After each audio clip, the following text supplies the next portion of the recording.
మీరు నాటుకోడి తినుంటారు, బ్రాయిలర్ కోడి తినుంటారు. కానీ మీరు ఎప్పుడైనా జుట్టుకోడిని తిన్నారా? హాయ్ ఫ్రెండ్స్, ఈ రోజు ఫ్రెండ్స్ అందరం కలిసి దావత్ చేసుకుందామని ఫిక్స్ అయిపోయి షాప్ కి వెళ్ళి ఒక జుట్టుకోడిని అయితే పట్టుకొచ్చేసాము. ఇక మా హరీష్ గాడు అయితే అందులో వేయడానికి ఉల్లిపాయలు అయితే కట్ చేస్తున్నాడు. వాళ్ళ చిన్నమ్మాయి అయితే నేను కూడా కొత్తిమీర కట్ చేస్తా అని కొత్తిమీర అయితే కట్ చేస్తుంది. చూడండి ఎంత క్యూట్ గా కట్ చేస్తుందో. ఇలా పచ్చని చెట్ల మధ్య దావత్ చేసుకుంటే ఆ మజానే వేరే అసలు. మా పిల్ల బ్యాచ్ చూడండి, ఈ కూర ఎప్పుడెప్పుడు ఉడుకుతుందా, ఎప్పుడెప్పుడు తిందామా అని చాలా ఆతృతగా అయితే ఉన్నారు. సో ఇక పొయ్యి మీద గిన్నె పెట్టేసి మంట అయితే వెలిగిస్తున్నాడు మా హరీష్ గాడు. ఫస్ట్ అయితే అందులో ఆయిల్ పోసేశాడు.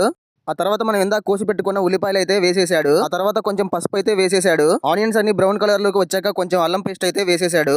ఆ తర్వాత మనం తెచ్చుకున్న జుట్టుకోడి మాంసాన్ని అయితే అందులో వేసేసాడు. ఒక హాఫ్ అన్ అవర్ ఉడికిన తర్వాత కారం, ఉప్పు అయితే వేసేసాడు. సో ఫైనల్ గా 1 అవర్ తర్వాత అయితే మన చికెన్ కర్రీ అయితే రెడీ అయిపోయింది. తర్వాత ఒక పీస్ తీసి దాన్ని దిష్టి తీసి పక్కన అయితే పెట్టేశాడు. ఇప్పుడు మా నవీన్ అయితే టేస్ట్ చేస్తా అని చూస్తున్నాడు. టేస్ట్ అయితే చాలా చాలా బాగుందని అయితే చెప్పాడు. ఉడికిన కూరని అయితే ఒక ప్లేట్ లోకి తీసుకొని అందులోకి ఉల్లిగడ్డలు, నిమ్మకాయలు అయితే రెడీ చేసాము. కర్రీ అయితే సూపర్ అంటే సూపర్ వచ్చింది. చాలా చాలా బాగుంది. ఇలాంటి మరిన్ని వీడియోస్ కోసం మన ఛానల్ ఇప్పుడే సబ్స్క్రైబ్ చేసుకొని వీడియోకి అయితే ఒక లైక్ చేయండి. Thank you for watching guys.